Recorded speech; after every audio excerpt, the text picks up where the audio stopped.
غامدی صاحب، جب آپ قانون شہادت کے بارے میں بات کرتے ہیں تو آپ یہ بتاتے ہیں کہ بنی اسرائیل کے ساتھ ایک لمبا عرصہ خدا تعالیٰ کا یہ معاملہ رہا کہ جب وہ کوئی اچھے اعمال کرتے تھے تو ان کو فوراً جزا دی جاتی تھی، آسمان سے ان کے لیے کھانا اترتا تھا اور بدلیاں آتی تھیں، اور جیسے ہی وہ رستے سے ہٹتے تھے تو ان کو بحیثیت مجموعی سزا دی جاتی تھی۔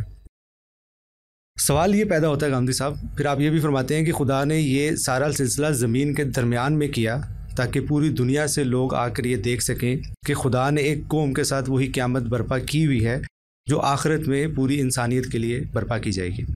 لیکن غامدی صاحب، جب ہم اس دور کے پوری دنیا کے لٹریچر کو دیکھتے ہیں، مثلا گریکس کے ہاں دیکھتے ہیں یا ہندوستان میں دیکھتے ہیں، تو ہمیں کہیں پہ یہ چیز مینشن ہوتی ہوئی نظر نہیں آتی کہ مثال کے طور پہ گریکس کے ہاں یہ بات کیوں نہیں پہنچی کہ اللہ تعالیٰ نے دنیا میں ایک قیامت برپا کی ہوئی ہے ایک قوم کے ساتھ، ہزاروں سال کے عرصے تک اس کو قائم رکھا ہے۔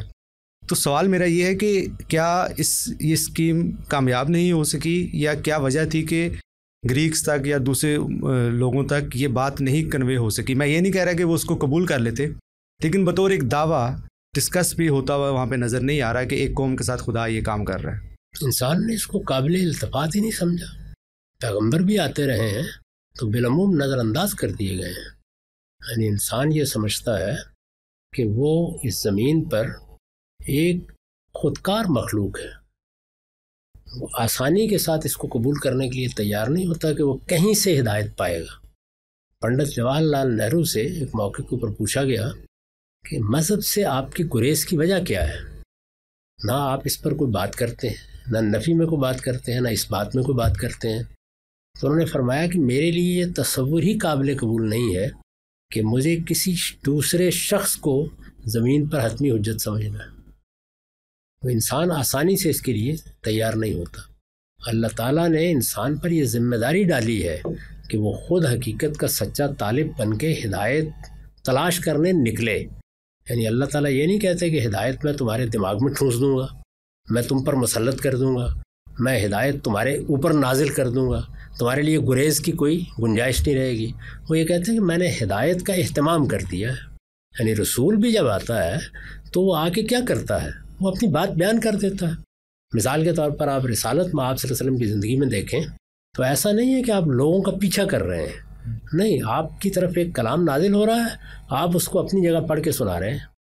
آپ لوگ سیرت کی کتابوں میں بھی یہ نہیں ملے گا کہ آپ لوگوں کے مجمع منعقد کر رہے ہیں، اجتماع منعقد کر رہے ہیں، ایسا کچھ بھی نہیں ہے۔ یعنی چند واقعات ہیں جس میں کبھی آپ نے کسی اس طرح کے مقام پر جا کر قرآن مجید پڑھا ہے تو وہ اپنے طریقے پہ اہتمام کر دیا جاتا ہے۔ میں نے اسی لیے اس کو اس طرح ادا کیا ہے کہ اللہ تعالیٰ نے اتمام حجت کا اہتمام کر دیا۔ اب اس کے بعد انسانوں کے لیے دو راستے ہیں، ایک یہ کہ وہ اس سے آگے بڑھیں، جو ان کے باطن میں ہدایت ہے اس ہدایت کے مصداق کو تلاش کرنے کی صحیح کریں، اور ہدایت کے جیسے اب ہم کسی علم کے بارے میں سنتے ہیں تو نکل کھڑے ہوتے ہیں کہ ہم اس کو حاصل کرنے کے لیے مثال کے طور پر دیہات میں تو شہر میں جائیں گے، شہر میں ہیں تو کسی دوسرے ملک میں جائیں گے۔ یہ سب جو کچھ ہم کرتے ہیں اس میں اگر آپ نے غور کیا تو ایسا نہیں ہے کہ ان علوم کے ماہرین ہمارے پاس دعوت لے کے آتے ہیں، بلکہ ہمارے اندر ایک عرض پیدا ہوتا ہے کہ ہم اس طرف بڑھیں گے۔ اللہ تعالیٰ یہ چاہتے ہیں کہ یہی عرض اور یہی داعیہ خود ان کی ہدایت کے بارے میں پیدا ہو۔ تو انہوں نے رسول بھیج کر ہر قوم کے سامنے اس کو رکھ دیا، یہ فیصلہ لوگوں کو کرنا ہے کہ وہ توجہ کرتے ہیں یا نہیں۔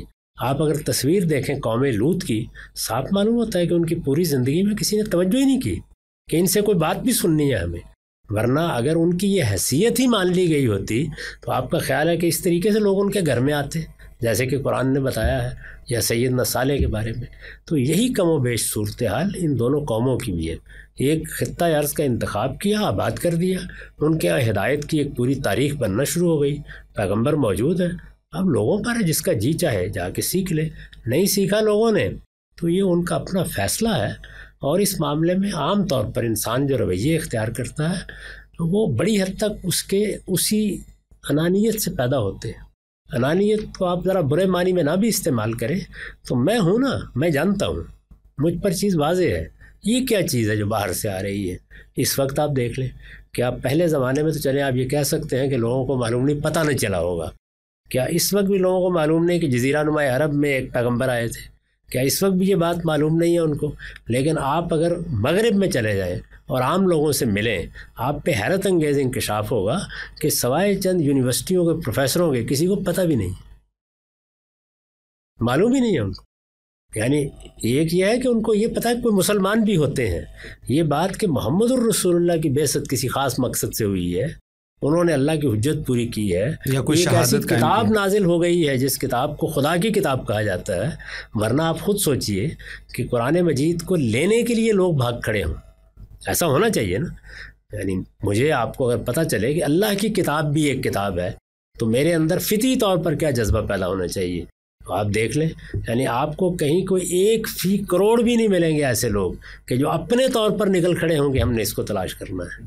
باقی تو آپ نے کسی کو توجہ دلا دی، جا کے کسی کو کہہ دیا، تو ہو سکتا ہے کہ اس کی جانب اس طرح کے نتائج بھی نہیں نکلتے۔ ٹھیک۔